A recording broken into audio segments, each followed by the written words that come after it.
Hi, this is Matt DeLong from Ridge Cider Company in Grant, Michigan, and you are listening to Cider Chat. Episode 127.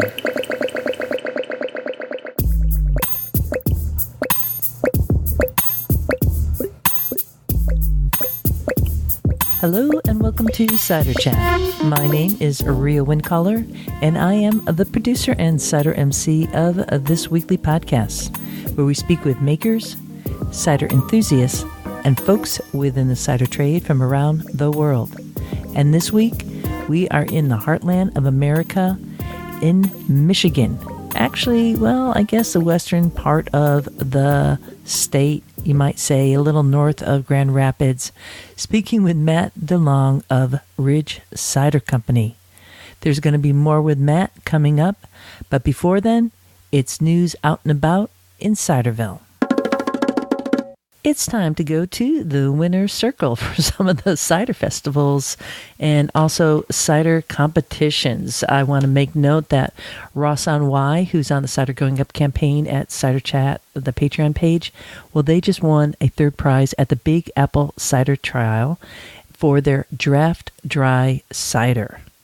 And they're going to be putting in some more ciders, I believe, at the competition coming up in Herefordshire, too, on May 16th. That's going to be held at the Cider Museum in Herefordshire. So if you're cruising through that area, make sure you go there.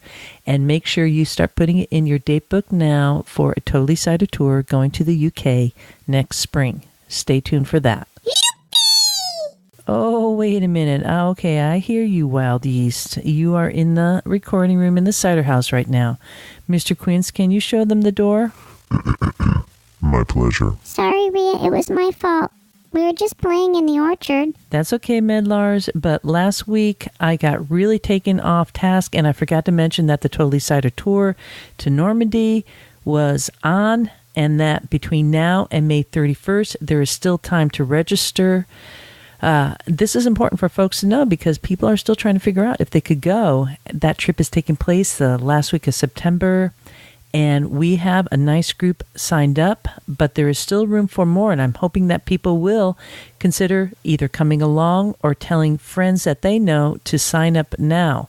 And I didn't get to mention that last week because I got thrown way off on the cider trail. So, yes, please show them the door. Yes, Rhea, we will. Thank you, Medlars. Now go on, shush, you guys. And for everybody listening out there, yes, the Totally Cider Tour to Normandy is heading out the last week of September, and we are open. The registration is open, so please go to the Totally Cider page at ciderchat.com to register and let your friends know about this trip, that it's still open and waiting for you to sign up. Okay, getting back to some of the winners for cider competitions, I want to definitely make mention of Anne Marie and David Thornton at the James Creek Cider House in Moore County, North Carolina. They entered some ciders at the Seattle Cider Awards that's held out in the Pacific Northwest, and they took home a whole bunch of medals. So if you get the opportunity to try some of the James Creek cider, I don't think whether it's a medal winner or not, don't matter. Pick one up and check out their cider. Wonderful people. I do plan on having them on the podcast at some point. Would love to go to their location. Check it out, James Creek Cider House, and I'll put a link in the show notes to those folks. And then next Monday, I set off on a journey called To Glintcap or Bust. We are leaving on Monday evening, myself and the team from New England, to drive out to Glintcap. We'll arrive sometime on Tuesday. We'll be going to Uncle John's Hard Cider. That's with Mike Beck for dinner, then rolling into Grand Rapids. And I'm going to be recording along the way.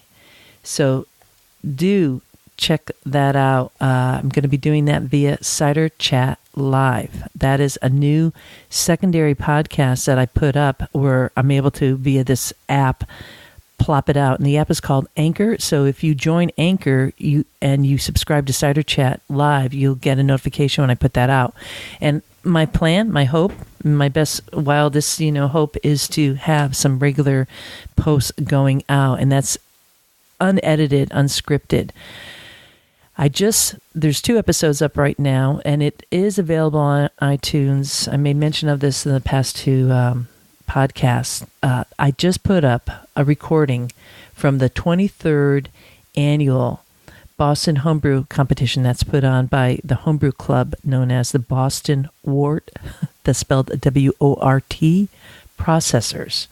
And I was judging there on Saturday, which was May 5th, and there is some amazing news coming out of this. Okay, so this is primarily a beer competition, both also including cider and mead. Now, there weren't a huge amount of cider entries in the general scheme of things, but for a beer competition, not bad. And guess what cider category won the best in show for cider? It was a New World Cider. Next week on Cider Chat, we're going to have the maker as a featured guest, and I might actually be sending that episode out early, maybe on Tuesday, for all the folks heading to Glencap next week to be able to listen to that, because it's really cool. I mean, this is someone who considers himself an amateur cider maker, and he really delivered. I've already recorded the chat. The fellow's name is Tom Bell, and we're going to be featuring him next week, so you could hear exactly how he made this cider. I think he has some fantastic tips for cider makers, whether you're commercial or not. The other thing I did for the Cider Chat Live was I was judging that best in show for the cider category, and I recorded the entire judging. I edited just a little bit because there is time for you like checking notes, and there's pouring, and people are kind of meditating over the ciders, and brought to you the conversation of that actual judging, which I think is really valuable. It's not a huge, long podcast to listen to. I think it's about, I don't know, is it even 18 minutes? I have no idea right now, but it's worth it if you have any kind of curiosity what happens during a competition. This will give you a good idea about what goes on.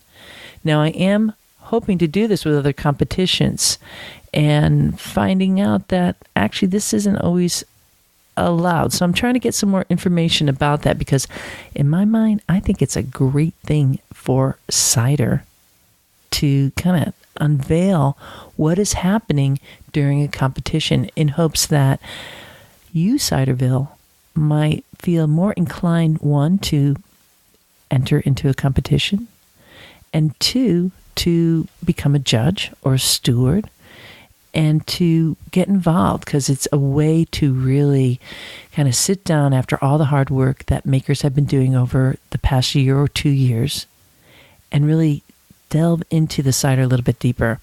I used to be a little like, competitions, but now I feel a little bit different. I doing actually 3 competitions. I just did this last one. Next week I'll be judging at Glencap. Unless they make me a steward, I'll do anything. Really, I'll do anything just to help a competition succeed. And then I'm going to be at another competition coming up. So cool stuff there. And stay tuned for next week with Tom Bell, the Best in Show. Oh, I didn't even say. Oh, this is a crazy news. Check it out. Drum roll, please. Okay, so at the Boston Homebrew Competition, not only did Tom win Best in Show for his cider, he won 3rd place in, it's kind of a weird thing because it's not Best in Show for beer, but his cider, not he, but his cider. It's kind of like Tom was duking it out. His cider was up against 37 beers. A Goose won 1st place, and a Pilsner won 2nd place, and then a New World Cider won 3rd place in a predominantly beer competition. Now, if that doesn't catch your breath, I don't know, you're not listening to the right podcast, because that just like makes my head kind of like spontaneously combust when I think about that. And I think it speaks volumes for this competition held in Boston. Getting to know some of the folks who run it, I mean, they are just top-notch quality. And the cool thing, it was all held at the Sam Adams Design Center. And we had the whole floor. So there's some photos already up at the Cider Chat Facebook page about that competition, which was really neat. And then Tom sent me some more photos. So again, next week, more on all that. But I just want you to put that in your little cider cup right now and think about the fact that a new world cider, maybe, I don't know, sometimes I think actually it wasn't really a new world cider, but whatever. A cider, we'll just say that, won third best in show and overall at a homebrew competition. Wow. Okay, I just have to take a little pause here, and then we'll be right back with more news out there in Ciderville.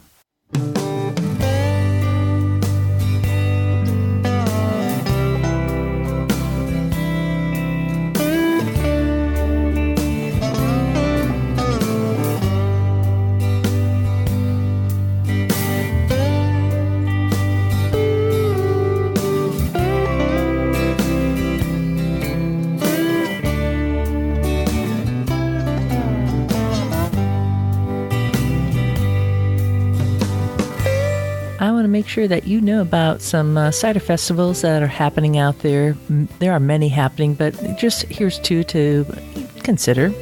One is the Pressed Fest, and this is going to be happening on June 9th in Longmont, Colorado. It takes place from 2 to 6 p.m., so there is a link in the show notes to that. I like the name of that, the Pressed Fest. So Colorado. Which is a beautiful area. Longmont is to the west of Denver, so you could even fly into Denver and head out that way. Pretty easy. And then, of course, just going back to Michigan, where I'll be next week, it's the Michigan Cider Week all week long, and I am going to be at the Gillette Bridge Cider Fest, which is taking place from 1 to 5 p.m. It's actually going to be on the Gillette Bridge going right across the river in downtown Grand Rapids. I'll have a little table there, hopefully meeting you, doing mini recordings and just chit-chatting, talking about the Totally Cider Tour and enjoying the scene. All the Michigan cideries are going to be serving and pouring. It's going to be a lot of fun. Again, that's from 1 to 5 p.m. So do look for a link in the show notes to that. You have to get your tickets ahead of time. So make sure, well, you don't have to. I mean, you could get them at the door too, right, or the gate. But it always makes sense to get your tickets ahead of time to an event like this. And I'm sure it's going to be a fantastic time because the Michigan cider makers, they really have it going on. And then I'm going to be home for a week kind of catching up on life. And then big news for me is that I am headed to Ontario. I'm going to be meeting up with Ryan Monkman, who is helping me get up there and to do a tour to all the different cideries. So I'll be going through the full list coming up. But Ryan and we're going to be podcasting live and chit-chatting. This area is kind of like the Napa Valley of Ontario, as some people call it. So I'll be going over the border in Niagara Falls region, meeting up with Ryan, and then getting to chit-chat with Canadian cider makers, putting them in the spotlight, at least for that province. I know there's a lot more going on over in Quebec and Nova Scotia and out in British Columbia and everywhere in between, but I am really feeling relief, to tell you the truth, to be able to finally get some Canadian makers on the podcast and to have an opportunity to hang out with Ryan Monkman. Wow. You should check out his Instagram feed. I'll definitely have a link in the show notes there. He is quite a maker and just really offers up this almost poetic Instagram writings and photos. So looking forward to that. When we come back next, we're going to be going to Ridge Cider in Grant, Michigan, and speaking with Matt DeLong.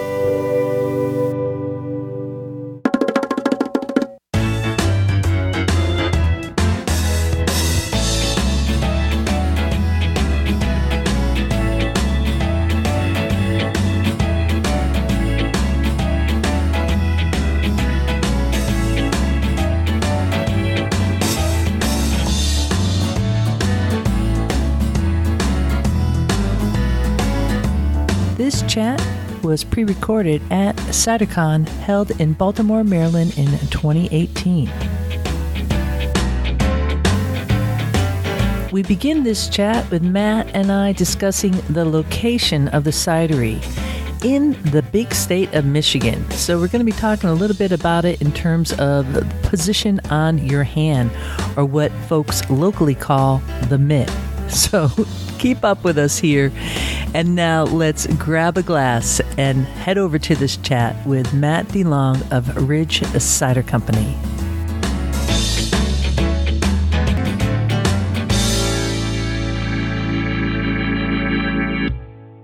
Ridge Cider is in Grant, Michigan, which is about 25 or 30 minutes due north of Grand Rapids. Let's talk about it in terms of the classic way of the mitt. Sure. Is it a right-handed mitt or a left-handed mitt? Oh, man, I always do I always use my left hand backhand. Left hand backhand. Left hand backhand facing me? So Yes. I'm looking at your left hand. Yep, and that way I can use my dominant hand to point Okay, all right. out the different areas of Michigan. All right. Well, I think we'll get that virtually. So looking at your hand, where is it on your hand then? So It's about mid-mitten. mid-mitten Yep, but on the west side. on the west About side. 16 miles from Lake Michigan. 16 miles from Lake Michigan. Do you get a lot of lake effect snow? We do. Kind of makes it special during the spring, and Big thaw? yeah, yep, definitely unique for the ridge area growing fruit. That's right.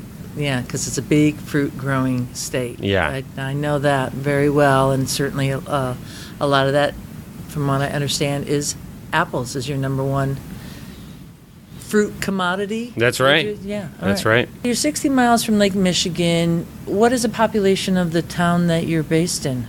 The town we're based in is Grant, Michigan. I don't know the exact population, but it is rather small. When I share it with people, they don't necessarily know where it's at, and that's why I share it's about 25, 30 minutes north of Grand Rapids. But I'm not sure the exact population on it. It's a small Yeah. town. Yeah, under 10,000? I would say so. Okay. Greater than 5,000? Yes, definitely. Okay, so in between. Yeah. All right, okay. And somebody in Grant, Michigan is like, count me. Okay. And is it a farming community? It's absolutely a farming community. As you go further north, you get into more crops, commodities, and dairy. But if Grant's kind of the northern edge of the ridge area, the apple fruit growing region there. And Grant down south, roughly 20 miles south, is just a long stretch of apple orchards. So when you say the ridge, it's not a mountain ridge, it's the ridge of a plateau where something is grown and something isn't grown. Exactly, right? and the reason why it's named that, because it's a series of higher elevations relative to the surrounding areas that allows apples to be grown without being lost every single year to a frost. Well, that's really handy dandy. Yeah, and when they first cleared the ridge, when everybody came over, it was a little bit of everything in terms of what was being grown, from animals to different crops. But over the years, apples have primarily taken over. So, about 95% of the ridge area is apple production, which is responsible for about 70% of the apple production coming out of Michigan. Wow, well, that's a lot of pride right there for folks. Yeah. How many grocery stores do you have in Grant? One. One, okay. Yeah, we could put it that way. Yeah. Grant's got one stoplight and one grocery store. Nice. So you could kind of drive through town in like a second and Exactly. not You know could that miss did. it if you're not paying Oh. attention. Except that it also has a cidery with a tasting room, That's correct. which is a very good thing to have, that we're learning as in the cider trade. Is the tasting room and the cidery right next to each other, I'm assuming? Yep, it's all in one building, Okay. one facility. Yep. And in downtown Grant? or like on the outskirts? You got to drive It'd be on the downtown. outskirts, yeah. So we're just before Grant. So we happen to be on a route that is popular, all times of the year mostly, but a lot of people for their lake cottages. It's a very it's an area full of lakes, and so it brings a lot of activity and adventure all times of the year. So just before Grant, which is great because if you're headed through it, that means you're headed north, and so people stop in and are very new people will be surprised that there's something as unique of an experience that we offer in that area. So they're able to come fill up their growlers, their howlers, grab a six-pack, do a flight, grab a pint, take a tour at the beginning of their adventure for the weekend. That is a full-stop cidery. Yeah. And you are the brainstorm kind of hutsa-putsa behind this. Yes. I grew up in a town about 20 minutes north of Grant called Fremont, which is also a little bit of apple country. Not quite considered the Ridge area, but still prominent for apples. I grew up making fresh cider my entire life, but during those years I also learned what would happen to it if it were to sit around.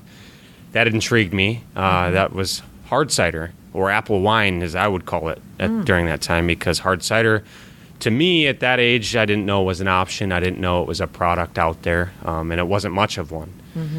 But over the years of doing that every single year as a tradition with my family and through the orchards, I grew a great passion for it and thought I wanted to be a winemaker, maybe have a vineyard. Started spending my time during my later years of high school kind of planning what I would do to make that dream come true. Wow. Well, I got distracted by another venture, videography, post-production, but which also accents what we're doing now. But through those years of traveling, I got to also visit Northern California, Southern California, and travel a little bit around. During that time, continuing my tradition as I visit home in the family home in the orchards, and continuing to make hard cider that others would like, friends and family would like, and learned quickly, 2009, 2010, that there were hard ciders popping up, and they were on shelves, and there were a cidery up north of me, and there was a cider south of me, and I said, what is going on? That's something that people like? I mean, from on a broad level, yeah, who knew? Here I thought I was trying to learn more about grapes with that intention, but really I should have just been concentrating, well, people like this, why isn't it something on the shelves? And so at that point, I quickly kind of shifted gears in terms of my intentions of my profession, and started producing bulk raw cider under the Ridge LLC.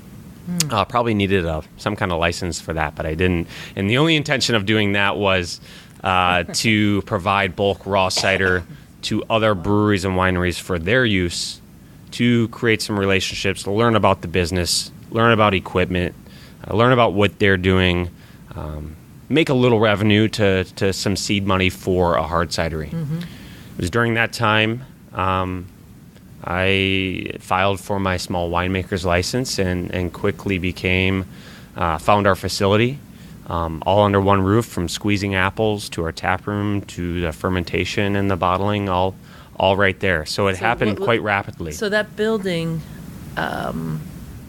Well, actually, I want to step back a little bit before I talk about the building. I'm just kind of curious. What were you pressing that fresh pressed apple juice originally on? What kind of press?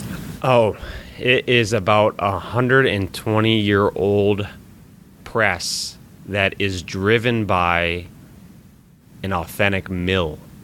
Ooh. In south of Grand Rapids. Wow. And right there is a ton of history. Yeah. A lot of... just a lot of romantic stories and history surrounded by apples and fresh cider. It was a cider mill south of Grand Rapids that's historic in in West Michigan. It's okay. Is it still being used today? It is still being used today, not necessarily to commercially produce fresh cider, but more as a representation. It is active, and it's a place you could visit and have hard cider and kind of see how how that press is driven and all the people that bring their apples by to get pressed. And what's the name of that mill? It's called Bowen's Mills. Bowen's Mills. And is that a water wheel kind of? That is a water wheel. No way. Oh, geez. Road a dam, trip. a water wheel. We could have done this podcast in your backyard. Oh, man. Wow. That only incubated my passion for diving into into this industry. I spent every day there, a lot of time there, and again, just really incubated the idea of creating a real, natural, delicious hard cider available to a wider audience than I was producing for the years growing up. Now, while you were doing all this, and there's a mill, and I know there's a lot of history for cider in Michigan, but did you have kindred spirits surrounding you who were like, yeah, go Matt, and I know exactly what you want to go, or were you kind of feeling like you're floating out there, like a snowflake in the sky, just finding a place to land? Yes, a little bit of both. Okay. I definitely have. Not that you're a snowflake at all. I can tell you are not a snowflake, dude. You are like. But at many times it did feel that way. Yeah. I knew there was an opportunity. I knew that the category was rising in the popularity around it. I saw a void there that I feel still strongly that we will fill and are slowly filling in terms of what kind of product and liquid we're producing. But during that time, I had great supporters. At the time was my girlfriend and now my wife, my strongest supporter. What's her name? Valerie. Valerie, okay. Yep. Way to go, Valerie. Yeah. If it wasn't for her, I probably would have maybe continued with my other ventures. But so definitely she was on the supportive side, and the others saying, well, where is it? Where's the market? What's the market doing? How many people are going to want this? Is it a niche idea? So on and so forth. But through further investigation and learning about the Michigan Cider Association and some of the other cideries in the area, and speaking with them, visiting with them, and just seeing how forthcoming everybody was and sharing what they're doing and how they're doing it and where they started, where they're at now, where they expected to go, it further inspired my intentions. Well, it sounds like you made the right choice. No doubt. No looking back. Yes, definitely looking back. And, those ups and downs just kind of add to the story. Even though during those downs you just kind of wonder what's going on. But I think we can all agree that right now it's an exciting time, especially because, with everybody wanting to have something real, something authentic, something natural, us producers, cider makers, and orchardists can really create that from the dirt all the way down to the bottle, and give people something real. Yeah, absolutely. So you found this building, which was what in the past? Originally the building is an onion building. Grant's also, mostly in the past was famous for its onion production. Is there a special characteristic of an onion building that I would not know? Well, I wouldn't call it... Versus a tobacco barn. Tobacco barns are very specific on how they open, so sure. For drying, is that no, true? I wouldn't call it special. I would call it kind of... an unfortunate circumstance is that there was no floor drains in the entire building. There was no need for them. It was purely storage for them. And that was an 8-inch cement. So some of you guys renovating your spaces or ahead of you or behind you, that was not an easy task to renovate that for large amounts of liquid. Cutting into the cement and running lines. Cutting into the 8 cement. Inches, a lot of dust. Breaking it up, tearing it out, and that was just for the drains. And so we didn't do the entire floor. So you got the rest of the floor going every which way, but towards the drain. So I think we can all relate to some of these small renovations to make means to an end, to get your product rolling, and how difficult that can be. Wow. So what is your capacity for your cidery? Yeah, so we're pressing our whole fruit, our whole apples, right from the beginning, all the way down to the fermentation and bottling. But buying apples from area? Or so we're partnered with a farm right in the Ridge area, about 800 acres of trees and 20 different varieties. Only 800 acres? Only Jeez. 800. I don't know. That doesn't really sound like enough to me. But that gives us about 20 different varieties. We have access to, a lot of those, like you'll find, are made for fresh market, but because some of these trees are older, we're getting some of those with higher acid levels and some more interesting characteristics rather than just sugar. In addition to that, of course, is having that access allows us to go through the course of a year with a little bit more confidence in how we might bridge through the summer. So this exciting partnership and ensures one of our attributes about our approach to cider is sticking to whole fruit at all times. That's what we love. That's what we personally enjoy.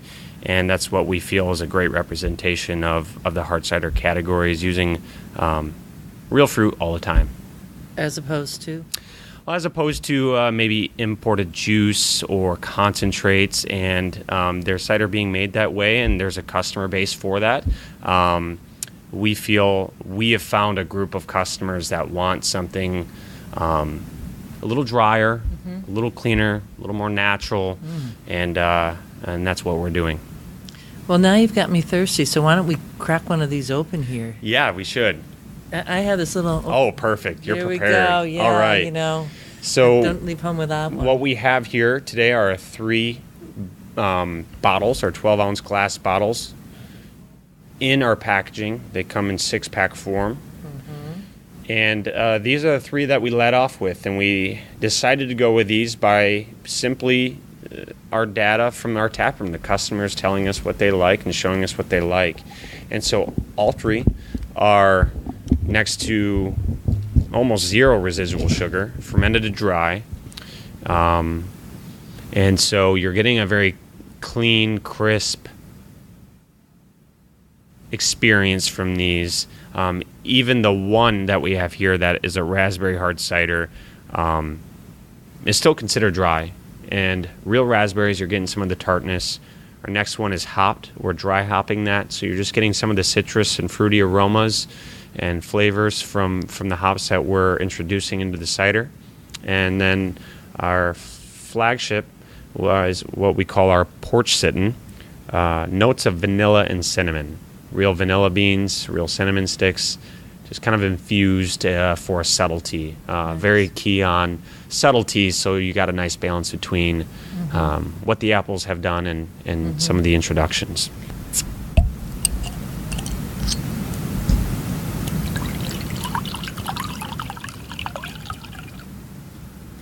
So this first one I've just opened is our porch sitting. Again, just notes of vanilla and cinnamon. Considered a dry hard cider. Porch sitting. Here you go. There's a glass for you. Yes, of I know course. you're thirsty too. And I want to say this is a very whimsical label that you have here in a way. I mean, it's whimsical, but not. It looks like you have the latitude and longitude on the side right next to Ridge, which is 43 and 85. Yep. But the label itself is white, and if you're familiar with topographical maps, it has the lines. What do you call those squiggly lines there? Topography lines. Topography lines. Yep. Just really noting the different elevations relative to the area that we're in.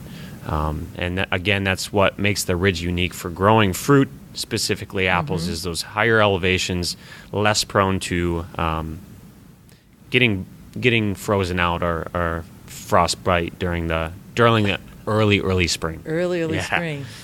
And the label itself has like a ridge on it. It's kind of wavy, if you will. So it's not a straight, round, linear label on the top.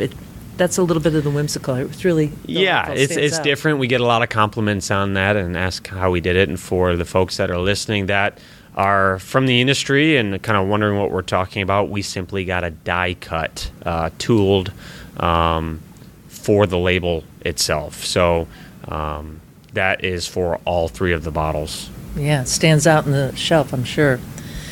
So I want to just talk about what I'm seeing in this cider here.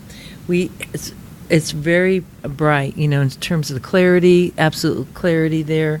A very light straw, and the pour was, you're having that little bit of a petulant, going on. And then the taste, I'm going to taste again here because...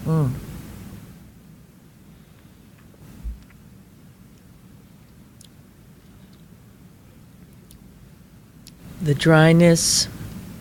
That you're using the real vanilla beans there. Yep. It's very subtle, so it's not overwhelming. So I want Ciderville, who's listening out there, to know that this is not like a sweet. This is, I wouldn't even call it like a semi-dry.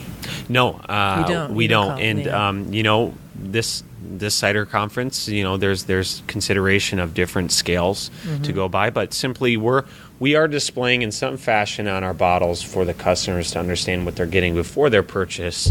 That just kind of a 5 ticker option between dry and sweet, and we have that ticked on fully dry. Fully dry. Yeah, you do. Which technically it is fermented to dry and no added sugar whatsoever or any kind of sweetener. It feels like a really healthy kind of cider to drink. And we hear that a lot, know, and we love hearing that because that's what we're about, is a natural, clean experience in a hard cider. With the apple coming forward, the little bit of spices that you have there just in the backdrop, a nice example of what you could do with a cider. And I love the packaging because it's not a 750 ml bottle, and I could grab that 6-pack in front of me and throw it in my car or on my boat and be able to enjoy that and have that bottle to myself. I don't necessarily have to feel bad about opening that 750 ml bottle and saying, "Oh, darn, nobody here to enjoy it with me." That's right. And from a technical standpoint, there we've made it possible for a retailer to be able to sell it ideally in a 6-pack, or even pull them apart and be able to purchase the bottles single, and that way they could try all 3 in one purchase. Nice. Either way, I think they'll be happy if they commit to one flavor too. I think so. And I like the name Porch Sittin' because I have a Sunset Cider Club every Wednesday when the podcast goes live. We gather around, drink cider, listen to the podcasts. Sometimes in the background we get a little noisy, but this is a good porch sittin' cider for Sunset Cider Club out there. Thank you. Yeah, and really that's kind of how the name came about. And originally, if you're just reading the ingredients and thinking about those, I wasn't sure if it would be seasonal, but honestly, it was one of our very first launched in the tap room, and the people have spoken, and it lasts year-round consistently. So it's definitely a flagship of ours. Well, I'm liking those people there. Well, you have to come up and visit. I will. Now, who are the folks that are coming through your cidery? Are they tourists or are they locals? Yeah, so we have a great group of kind of each little demographic between our locals that sit at our taproom bar or at our tables, kind of enjoying the ambient area that we have there. We've kind of made it fit to the theme of just kind of a romantic cider mill, cider house. And in the Onion Building. In the Onion Building, converted. So, if I mess up on a cider, something goes wrong, I just say it's because the old onion in the atmosphere. So it's not my fault. But yeah, so we've got a great group of local people that enjoy the product and have supported us since the beginning. And as I'd mentioned, we're on that busy road up north to the lakes and the woods, and so we get people traveling there in the spring and the summer for lake life, people in the fall for camping, and we have a great wine and vineyard experience further up North Michigan that's on the way too, and people out of state that are just visiting West Michigan. So a good handful of a little bit of everybody. Yeah, right on. It's interesting. The cinnamon's kind of kicking up a little bit now, and it coats your mouth. Again, I always recommend drink that cider, let it sit in the cup a little bit, and sit in your mouth and let it acclimate to you too, because it will really it'll grow, it'll expand the experience. Yeah, definitely as it warms up a little bit too. It's a little cool right now. I'm a big fan of subtleties in our additions that we're adding to our cider, and again, that's just a balance between the apple first and foremost, and then the natural ingredients that we're adding. And I feel, If it is subtle, sometimes you might wonder what it is, but as it warms up or as you taste it, you kind of get to enjoy it more. Yeah. Whereas in my personal opinion, if it's all right in your face right away, it can become, for me, too much towards your last sips. And so I definitely love allowing the apple to be a contender on the palate for your entire experience. So how quickly are you turning over your ciders? Is it a 6-week process? Are you doing much bottle conditioning, letting it, sit a bit in this beautiful packaging? Yep. So let's put it this way, a little bit of everything. Okay. Our youngest ciders would be in that 7 to 8 week range from fermentation to whether it's a bottle or a keg. And then we have ciders as old as 4 years. And those ciders are a little higher in ABV. Some of them have gone through an oak barrel and pulled back out in glass. So a good range of different ages and different styles and different fermentations. So you're doing a little bit of modern and traditional. Exactly. And so our modern is what I define simply by conforming to some of the maybe popular flavor profiles, such as, I guess maybe I wouldn't define it by the word flavor, but rather ingredients. And so our modern ciders have added ingredients such as hops or vanilla and cinnamon or raspberries. And our traditionals, or at least closer to traditional ideas, are our cider that is purely fermented apples, designed by the varieties of apples based on their measurements of acidity, sugar, and then even taking that into aging in different barrels, toasted barrels, bourbon barrels, neutral barrels. Now, are those ciders in 750 ml bottles? Yes, Okay. those are, which we don't distribute, but they are available at the tap room. Okay. So I kind of look at traditional and modern in terms of the conditioning period. So I would consider these ciders modern because of the turnover time, and the traditional is something that actually does get to condition for a while. Yeah. And a cider made in September and then tasted the following September is going to be really different. So it sounds like that's what you're doing there. Yep. And are you using different apple varieties for that? Yeah. So, as I'd shared earlier, the varieties of apples we have access to aren't necessarily cider-specific apples. You grab a Mac, Jonathan, or a Northern Spy, they're as old as almost any apple you can name, but not necessarily cider-specific. So what we do for these traditional styles that we're making is trying to find the apples that are maybe full of higher acidity levels rather than so much sugar. I think as a lot of, cider makers know, but maybe not our cider fans, is, if you just find an apple full of sugar, that ferments to alcohol. And what do you have left? Not a whole lot. And so we're finding these varieties that are got a little bit more than sugar, a little more acidity, maybe a little more bitter, a little more sharp, and those varieties will go into our more traditional style offerings.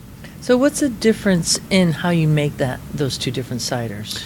The upfront difference? Sure. Are you doing maceration with the more traditional style at all? So up front, right away, we'll use a different yeast. We'll use a yeast that is going to be better for a nice low temperature and slow fermentation. Just take its time. That would be one difference right away.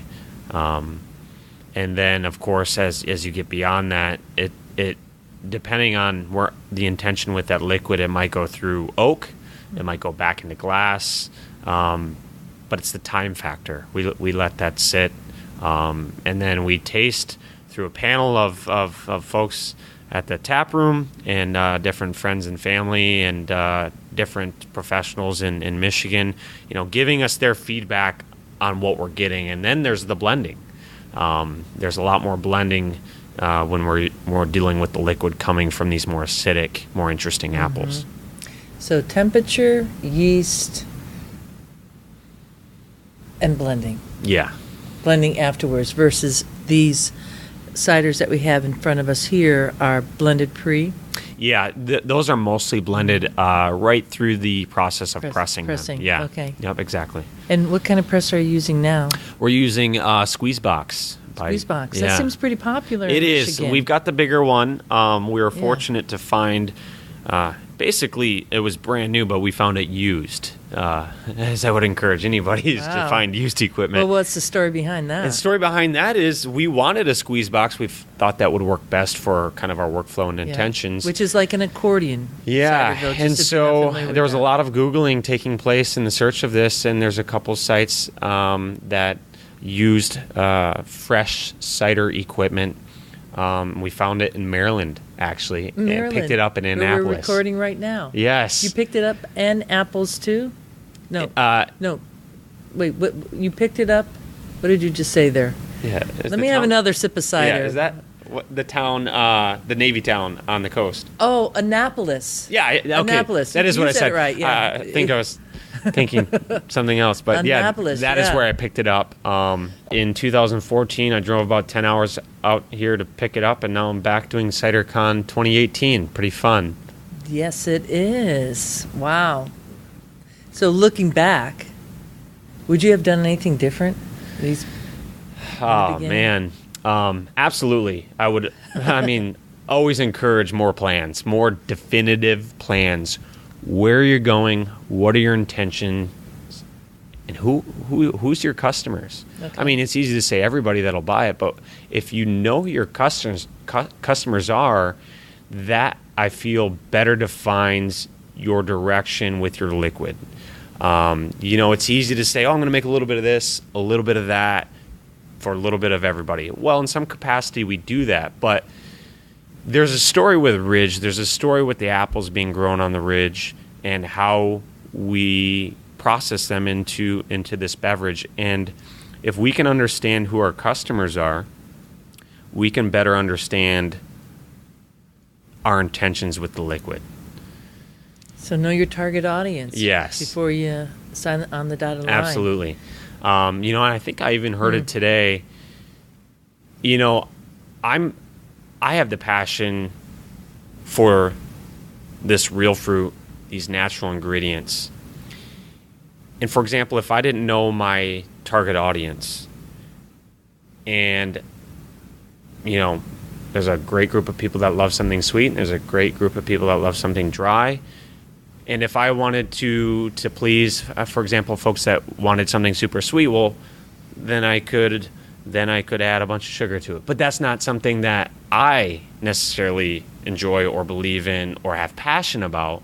So therefore, if I were to continue with that notion of pleasing them in that manner, I might find myself not enjoying what I'm doing so much because I'm not doing what I originally enjoyed. Mm-hmm. And so, again, circling back, it's knowing your target audience. Yeah. Has it changed in the time that you've opened to where you are now, your target audience, what you initially thought it would be?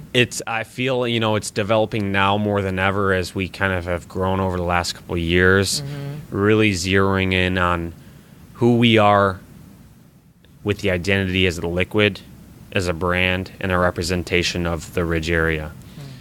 I feel it's still changing, and I think it'll continue as we have,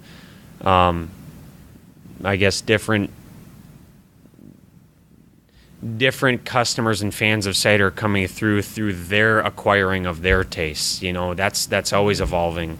But our hopes is, with our modern ciders, that we're capturing a greater audience of people, and that they would soon to love or enjoy the product that we're developing, and follow us along to maybe some more of the more interesting varieties of apples that in turn make more interesting ciders, and follow us along to more traditional, pure cider that is made solely from apples. But, we'll always have both. It's all good in Ciderville. Yeah, yeah, that's right. on. Yeah, there's a changeable palate out there, and there is a drive for always to be seeking what's new, which I think really moves that modern cider style out there to create something new, a new recipe. Do you do that often, or you have these three? You have the porch sitting, the hops, and the raspberry. Do you do like little one-off, I don't know, chai tea or anything like that? We do get a little crazy. Okay. Before I take that step, I ask myself why I'm doing it. Am I doing it for fun? Am I doing it because there's a story behind it? What I mean is, am I using chai, or am I using hops or different ingredients because it's down the road, or because it's a cousin, or because it's grown in Michigan, or because, why am I doing it? So that's the first step. Yeah. But to answer your question, the answer is yes. We do get a little crazy, and where we do that mostly is at the tap room. That's kind of our area for testing out, one, having fun, and then two, testing out what are people responding to, because at this point we do have people coming through that are new to cider and have been around cider for a while and want something a little more funky, a little more dry and interesting, as opposed to maybe added fruits. We've had fun in the sense of adding coffee, bananas, other fruits and spices to our cider, which really, there's always a group of people that do enjoy that. Yeah. And then, again, on the traditional side, we're getting some of the more bitter, sharp, acidic varieties of apples coming through in a basic, I shouldn't say basic, more of a traditional hard cider, meaning just apples, people seeking that out. And so it's interesting, and though I'm not behind our taproom bar at all times, I do go there, several times within the month, and it's fun for me to see the development of people that I've seen there since the beginning and what they started with and now what they're asking for.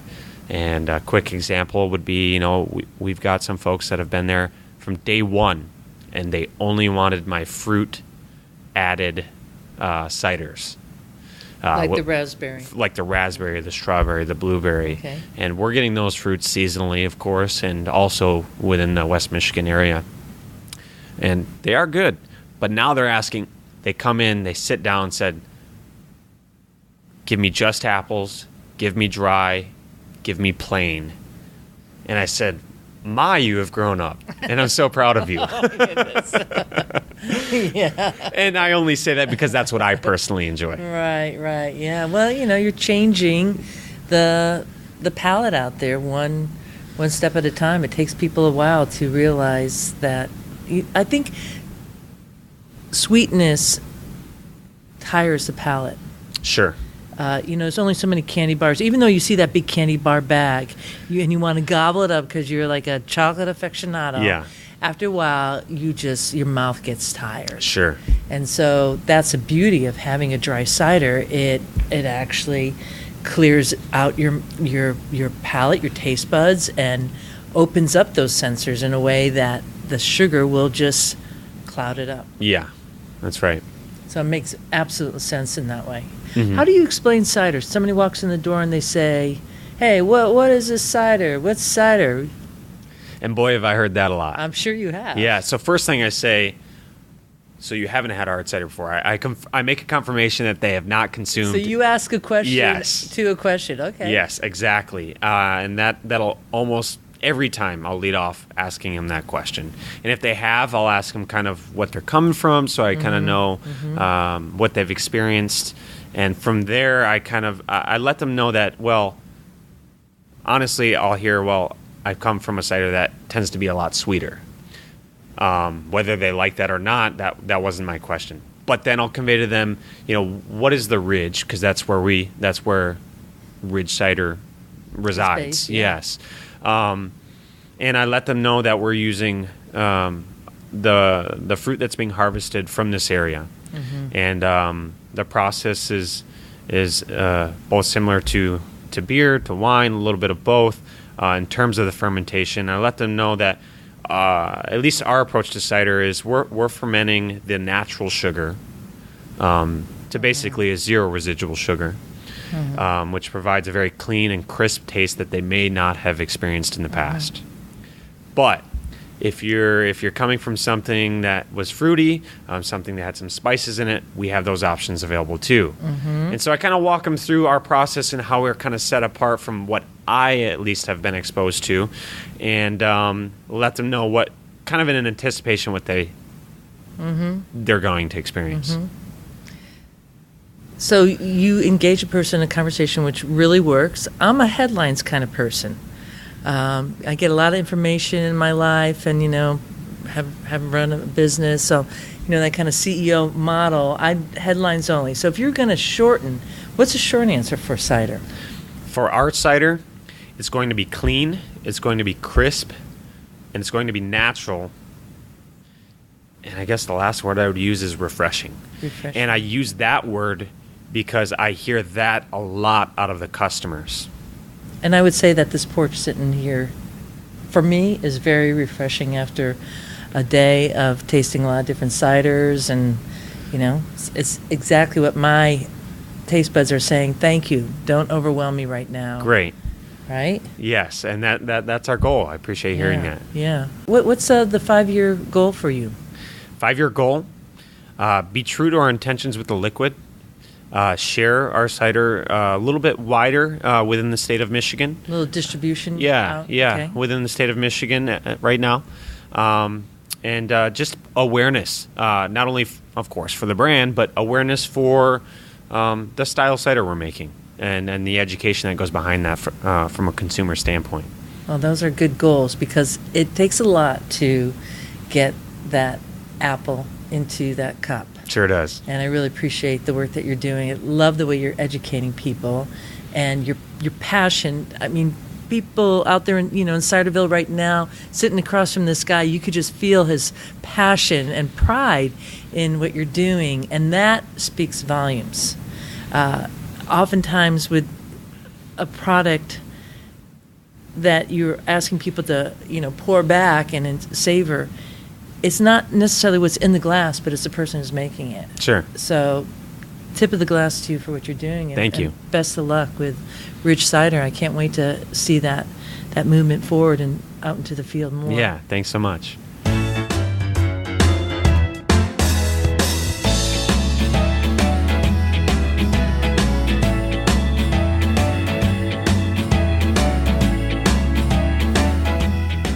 I really appreciated Matt's passion for cider and how he's caught his game, if you will, and he's in his stride and doing exactly what he wants to do. And there's nothing better than seeing somebody who is in that type of place in their life. I did not get to try any of their traditional ciders. Actually, next week when I am in Michigan, we are going to be on the cider tour and going to Ridge Cider. So I hope to see Matt and hopefully get a taste of that traditional cider that they're making too. And I will give you an update on that then. The big news for Ridge Cider right now is that they have 3 ciders in cans. You could get the berries, the porch sittin', and the raspberry right now. Go to the store right now if you're in Michigan and go get it. And make sure when you're passing through Grant, Michigan to stop at the tasting room there.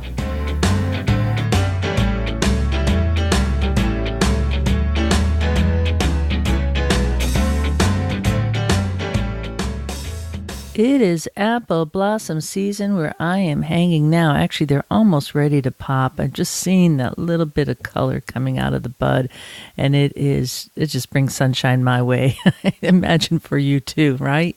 And you can feel the buzz in the air. There's so much activity happening, and there is just increasingly more activity online for me, discussing all kinds of conversations across the map with people out there in Ciderville. So thank you for those who reach out, and a big tip of the glass to you all.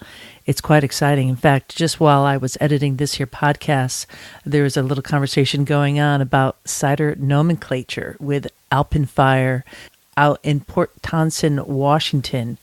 And we're just kind of lamenting about how people are still confused about cider and how they call cider makers cider brewer, which is just does not make sense. Ciders fermented, boom, boom, boom. I'm going to have to write a song about that. That'll be fun. Maybe that'll happen at Glen Camp. I'll bring my little Shaker-A eggs and we'll see what we could do. Oh, here comes another email in. So it's busy out here, and thank you for listening, because without you, I would be one lonely girl in this little recording room, except for the Talking Palms, of course. They do keep me company too, but they're very mischievous, as one might expect a palm to be. Life is good, and I hope it's true your way too. And before I go, do remember to tell your good friends, family, acquaintances, anyone you might know about the Totally Cider Tour heading to Normandy. There's still time between now and May 31st to get onto the top of the list. After May 31st, it's going to be a waiting list only. So check it out. Go to ciderchat.com to the Totally Cider page, and I hope you can come along.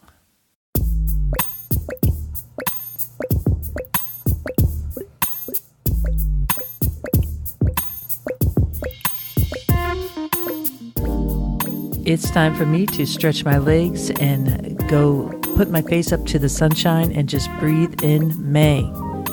So thank you for listening. This is Rhea Windcaller signing off for now. Looking forward to seeing you in Ciderville.